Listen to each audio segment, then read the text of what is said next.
Hi everyone, today I'm going to be showing you exactly how to get rid of knee pain. But why should you listen to me? Well, I have a 50.5-inch vertical, but most importantly, I went from crippling knee pain that prevented me from even walking up and down stairs without pain, all the way to being able to jump this high with zero pain in my knees. So I'm going to take you guys through the 5 steps that you need to take in order to be able to do this. If you do this correctly, you can literally go from a 9 out of 10, 8 out of 10 pain during activities of daily living to being able to sprint max effort, jump max effort, play sports, all without knee pain. All right, so listen up, because this is literally going to be one of the most important videos you ever watch if you have knee pain. The first step is first asking yourself, do you have tendinopathy? All these things are basically almost completely guaranteed to work if you have tendinopathy. There are other types of knee pains. There's things like PFP, meniscus injuries, ligament issues, that type of thing. This stuff is not going to work for that. This is going to work specifically for tendinopathy. But how do you know if you have tendinopathy?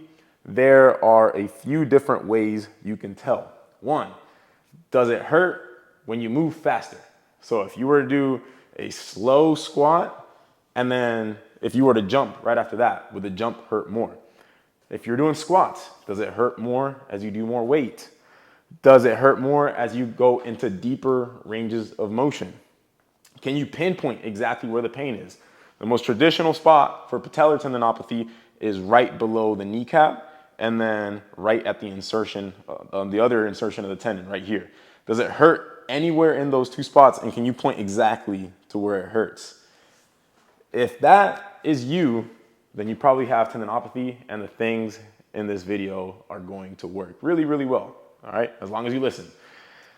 Step 2, you need to stop doing what hurts, okay? One of the earliest pieces of advice that I had received for jumping higher is don't go more than a week without jumping, or else your vert is gonna leave and never come back, right? And starting around the age of 14, 15, I started doing this, but then that's also when I started getting knee pain. And I had the knee pain literally from the age of 14 all the way up until I was like around 20 or 21. So I had it for 6, 7 years. And it was really bad knee pain. At its worst, it was about a 7 or an 8, just walking around. I couldn't bend down to pick things up. Like I said earlier, I couldn't walk up and down stairs. And then I met my coach, John Evans, and he told me, stop jumping. If I'm gonna coach you, but you have to follow the #1 rule of stop jumping, stop playing basketball. And I'm someone who, this is my passion. This is the thing that I love doing the absolute most. And I was very hesitant, but at that point, I had dealt with that problem for so freaking long that I was willing and ready to try anything. And it actually got so bad that I was considering quitting dunking, the thing that I love more than literally anything in the world. I was gonna give up on it because I couldn't practice. I literally could not practice the thing that I was trying to get better at.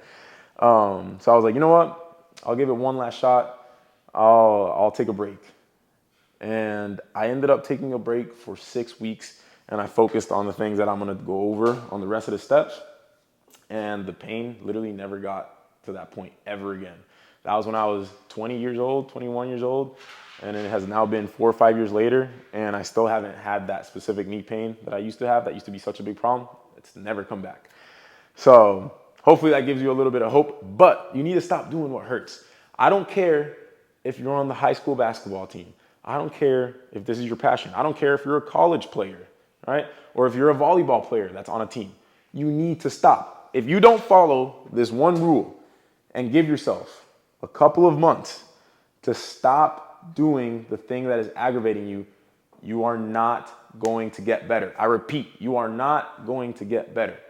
So you need to stop. It's at the very top for a reason. You need to stop doing what hurts. All right, so stop being stupid, stop being stubborn, and stop. And a lot of you might think, oh, but I'm gonna lose my skill as a basketball player. I'm gonna lose athleticism. I'm gonna lose vertical. The years that you're gonna lose because of knee pain is gonna be way more than the 2 to 8 weeks that you're gonna take off. Think of it like investing. If you just spend this time not practicing your sport, not doing what hurts, you're gonna gain literally years of your life. Years. I can't overstate this enough. Years of your life you're gonna gain back by stopping for just a few weeks, okay? So that's rule number one. If you can't do that, or it's not you can't, you're always in control of what you're gonna do with your body. You can tell your coach, hey, I'm done for the season. If you're not willing to do that, don't even bother watching the rest of the video, because all this stuff is not gonna work unless you do this. And people sign up for my coaching all the time with knee pain, which, by the way, is the thing that's also gonna make you jump the highest. Jump training and periodization and plyometrics, all that stuff goes out the window. You have to address knee pain first. It's gonna help you jump the highest, okay? All that stuff is not gonna matter. And people sign up for my coaching all the time, and they're stubborn. They don't wanna stop practicing their sport, playing their sport. They won't stop having dunk sessions, and it's just a waste of time, okay? So this is the most important thing. Next, step 3 is you have to start tracking. This alone, like you could have no idea how to do any of this, but if you track properly and you know what to do with that information, you will get better, all right? This is basically gonna collect data, and it's gonna give you information about what to do next, okay? I take a very analytical approach with this stuff. With training in general, very analytical person. You guys might have not known, I was going to school for mechanical engineering for a bit, and I was really freaking good at it. This is how my brain works. I love numbers. I love being analytical and objective with things, okay? And this allows you to bring accuracy into the process, and it takes the subjectivity way out of the equation, okay? So how you track properly is I want you to choose a test that is provocative for your knee, all right? By the way, all these things are applicable for any kind of tendinopathy anywhere in the body, Achilles tendinopathy, tendinopathy at the elbow. But today we're specifically talking about knee pain. I want you to choose something that is provocative. That can be a bodyweight squat, okay? That can be an isometric hold and you push out against your knee. It can be a single leg half squat, a decline squat, something that's provocative for the knee. And then you're gonna rate it from 1 out of 10. I have an app on my phone, it's a notes app. I literally track down 1 out of 10 where I was at. Do the test at the exact same time every single day. The best time is morning, as soon as you wake up. And that is gonna give you the information about what your knee is doing. The more information you have over the course of weeks and months and years, the better you're going to be at making decisions in terms of your body and your knee and training, okay? And then the other thing that I want you to track is what the most provocative thing that you did that day for your knee was. So for me, let's say I go do a workout. I'm gonna put everything that I did that was knee extension. So I might say squatted 300 pounds and then did power cleans, worked up to a daily max. If I have a jump session, I'm gonna say jump session, 1 hour, hard jumps for 15 minutes, okay? So those are the two things that you're gonna track. Your most intense knee extension movements throughout the day, and then what you felt first thing in the morning during your provocative test. And then a third one that can be really helpful is what your pain level was 1 out of 10 during the most provocative knee extension movement that you did. So again, for the power clean and squat example, I might say on the squat, felt 3 out of 10 on the last set, then it warmed up to 1 out of 10. On the power clean, just felt 2 out of 10 in the warm-up sets, no pain on the rest of the sets. And that is all the information that you need to be tracking. Okay, that's gonna be really useful, and I'm gonna explain why later down the line. All right, step 4. If your pain during that morning pain test was higher than a 3 out of 10, you need to start doing isometrics. Isometrics stands for same length. Iso is same, metrics is length or measure, okay? And an isometric exercise is an exercise where your muscle is under tension, but it's not changing length, all right? So a good example of that is holding a bicep curl, holding a weight at your hand and just holding it here. For knee pain, the most effective isometric is going to be a straight leg knee extension isometric. So that's literally, you can get on a leg extension machine or you can put a kettlebell at your foot, and then you're gonna hold your leg out straight just before lockout, not completely locked out. be like maybe like 20, 30 degrees of flexion, and you're going to hold that. Now, the reason isometrics are so effective is because one, your tendon's gonna be out of compression. Compression is basically your tendon bending over the bone, all right? Compression, super provocative for tendons. The next thing that's really provocative for tendons is total load. In isometrics, we can control the exact load that you're using because you can control how much weight you're using, or if you're doing a manual isometric, which is another option, which I like to control by holding my shin here, and then I kick out against the pressure of my hands. And then you can control the effort level, which is another way to control that variable of load. And then finally, it takes velocity out of the equation. That's the third thing that can be really provocative for tendons. So if you want to do the most provocative thing, right? I like to think of things, I think Charlie Munger used to have this frame of thinking for investors. He would say, what is every decision you want to make to have everything go wrong, right? So for tendons, what is the exercise that would be the absolute worst? It would be something where you're in a lot of compression, insane amounts of load, and then insane amounts of velocity. So something like dropping from a box, go into a sissy squat, which puts your knees in compressions while holding a weight, and then go up and down really fast. That would be horrible for your knees. Well, it would be the most provocative thing for your knees, okay? Depending on how well adapted your tendons are, technically it wouldn't be horrible for your knees. There's no such thing as a good or a bad exercises, just unprepared athletes, okay? So isometrics are good because we can control all three of these variables with a lot of accuracy, okay? Now, the guidelines for the isometrics, again, this is if you're experiencing a 4 or out of 10 or higher, okay? Specifically, I like to have athletes do an isometric cycle if they're like in even higher pain levels, so like a 6 and above out of 10, I'll put them on only isos. If you're about a 3 or a 4 out of 10, I like to start on the second stage, which is slow, heavy concentric training. But the guidelines for isos, you want to be at 70% effort. Sometimes if you have a really messed up tendon, you will be at less than 70% effort. You're going to do 3 to 5 sets, 3 times per day, every 6 hours, and you're going to hold it for 30 to 45 seconds. You know you're doing the correct isometric if it has an analgesic effect. That means the pain goes down directly after the 3 to 5 sets. It's kind of like taking ibuprofen. Super similar example, right?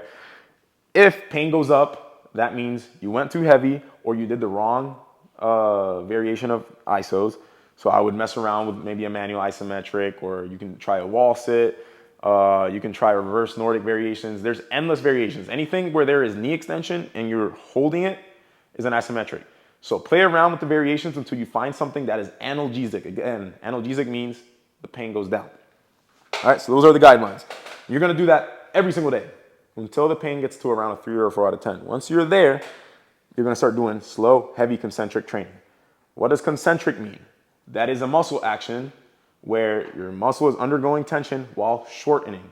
In a squat, slow, heavy concentric would be the part where you're going up. All right, so there's a lot of research that shows that that is really good for the tendon. By the way, all this stuff is based on Ebony Rio and Jill Cook's research. So look them up on Google Scholar and read as much information as you can. You will learn a lot. So that is the next stage. Guidelines for the slow, heavy concentric training. The goal is to get to 50 to 70% of your max at a quarter to a half squat at under a 3 out of 10 pain, and that's how you know you're ready to get to the next stage, which is energy storage. You want to load every other day, okay, with slow, heavy concentric training, and you're going to use isometrics, 3 to 5 sets to warm up for your slow, heavy concentric workouts. All right. On the days where you load slow, heavy concentrics, you're just going to do the 3 to 5 sets of isos before your workout, then the workout, and that's it. Then every other day, on the days you're not doing the slow, heavy concentric workouts, you're going to follow these guidelines for the isos. So you're going to continue doing the 10 to 15 sets every throughout the day. You're going to do that every other day. All right. And you're going to stay at this stage until you can hit that number. Once you can hit that number, you're going to start doing energy storage stage. What is energy storage? That is basically being able to undergo a plyometric load and absorb it, but you don't undergo a stretch shortening cycle. A stretch shortening cycle is a heavy eccentric movement followed by it's a fast eccentric movement followed by a fast concentric movement. So For a jump, that's dipping down fast and then jumping up fast. That's a stretch shortening cycle. We're just working on the first half of it, the eccentric part of it, right? The energy storage part of it. How we do that is we're gonna choose a box height. That's what this H means. You're gonna start a really low box height, then you're gonna progress that height slowly, okay? In this stage, we like to do slow, heavy concentric training. We're gonna keep doing that to maintain tendon health, and that this can also be really analgesic. You know you're at a correct loading for the slow, heavy concentric training if it's analgesic, right? And you feel better the next day. Then we like to go load heavy in the weight room, energy storage day, off, repeat that process. Now, throughout this whole process, you should always be tracking, okay? You know you're at the correct level of loading if the pain returns to baseline levels by the next morning, all right? Tendons have a latent response to loading. That means that you are going to see the biggest spikes in pain if something was provocative 24 to 48 hours after you subject the tendon to a load. So I'm gonna give an example of me having a dunk session, all right? So let's say I wake up and I track my knee pain. I'm on a 1 out of 10. That's my baseline level, okay? Let's say I go jump for 2 hours and I feel no pain. That's all fine and dandy, but tendons have a latent response to loading. So I have to pay attention to my pain 24 hours later. So the next morning when I wake up, let's say I do my body weight squat to test, ooh, it's at a 4 out of 10. That means that I did too much. The pain should be going back to baseline. Now let's say your baseline's 3 out of 10. And let's say you are in this phase and you do squats with 135 slow. The next day you're at a 3 out of 10 again. That's really good. That means you return back to baseline. A spike of pain directly after the loading is actually not bad either, as long as within 24 hours, you're able to return back to baseline. So I might do that 135, feel a 4 out of 10, then the next morning I test, boom, I feel a 3 out of 10 or even a 2 out of 10. That means I was at the correct level of loading. If I feel a 4 out of 10, that means I went too heavy or too fast or too deep. Again, these 3 things that are provocative for the tendon, all right? And you want to follow those guidelines throughout the whole progression. If you ever have a spike in pain, that means you did too much and you need to take a step backward. Now, you don't need to jump from one level to this level unless it's a huge flare-up. That's the only time. A huge flare-up is something I would classify as like going from under a 3 out of 10 to like a 5, 6 out of 10. That's when you know you need to make a pretty big jump and possibly go back to a previous level. But sometimes you would just need to decrease the weight if you're here, or decrease the range of motion if you're here. If you're here, maybe you're at 24 inches, that you might just need to drop the box height to 12 inches, okay? Now, we're gonna stay at this stage until the box height that you are dropping from and absorbing the load, storing energy, you're gonna stay there until that box height is progressed to where it's slightly higher than what your max vertical is. You need to be able to drop from what your max vertical before we can get to your max vertical. Then you know you're ready for the energy release phase. We're gonna keep that same setup of load heavy in the weight room, elastic loading, rest, alternate, but now we're gonna start jumping. We're gonna progress up from the lowest intensity level of jumps, which would be like a standing box jump at 10% effort, to the highest intensity level of jumping, which would be a max effort 1 foot jump. That's the highest level of intensity. And then you know you're ready to graduate from this load management setup when you can jump off 1 foot with speed. If you're a 2 foot jumper, 2 foot jumps, max approach, max effort. If you're a basketball player, when you can handle playing a game without getting above baseline levels of pain within 24 hours.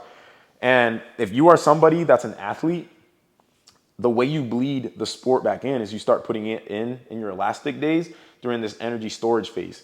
But control the type of elastic movements you're doing in your sport. So if you're a basketball player, I might not have you jump. I might have you play basketball, start with lower time intervals of playing, maybe 10 to 15 minutes, and then we're gonna slowly increase that over time. As you start progressing through this energy storage to energy release phase, we might bleed in jumping into the basketball until you can handle a full game or a full practice. And then that's when you know, when you can do that, then you know you're ready to graduate to full-on jump training. Okay? Now, number 5, the rules. No rapid changes in load. Generally, research shows you shouldn't have more than about a 10% spike in loading week to week.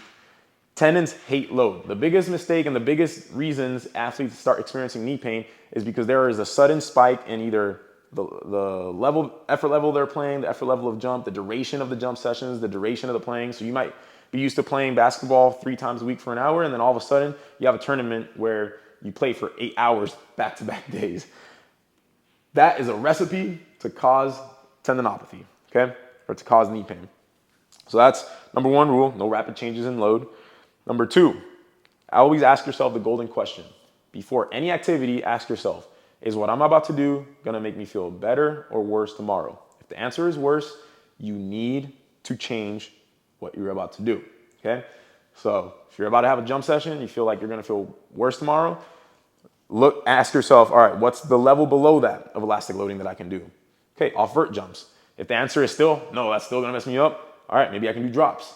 If the answer is still no, at low intensity drops, you need to skip what you're about to do and then work your way up this continuum, okay? So you would go from here to here to here to here. And then finally, mindset. You need to have a positive mindset and you need to have a long-term mindset. This takes time, okay? Generally, you can go from really messed up knees, if you have tendinopathy, to back to jumping in 6 to 8 weeks. But to get to where you're completely pain-free and it's not an issue and you don't think about it at all, can go from that point where it's like 6 to 8 weeks, it takes even longer to get to that other point where you're not feeling anything. For me, it took 6 weeks for me to go from 8 out of 10 pain in a bodyweight squat to max effort jump sessions, but I was still feeling a little bit of pain. That's the thing, pain is normal, but it was under control. As long as you have it under control, it's completely fine. And as long as you're tracking and it's getting back to baseline every session, you just stack that up and over time, you're gonna get healthy. For me, after those 6 weeks, it probably took a year and a half to where I basically didn't think about my knee pain ever again. But yeah, you have to have that long-term mindset. You also have to understand there's gonna be setbacks. The progress isn't linear like this, it's more like this, right? There's gonna be good days, bad days, but the trend, the overall trend of that progress is gonna go upwards, okay? So that's the 5 steps. Follow exactly what I said, and you will get rid of knee pain. In my free course that's in the description, I actually have a program that takes you through this completely for free. So go check that out. And then if you want me to actually guide you through this process and you don't want to do it yourself, because this is really tough and it's really hard to stay disciplined, go to THPstrength.com and sign up for our coaching there. We'll help you out. Aside from that, everybody, hope you enjoyed the video. If you found any value in this, I know this is a lot of free information, please just like the video. It helps out the algorithm a lot. It'll help push this out for people. Don't be selfish. Don't be the only ones to have this awesome information. And if you're listening to this on podcast, 5 stars. See you guys in the next video.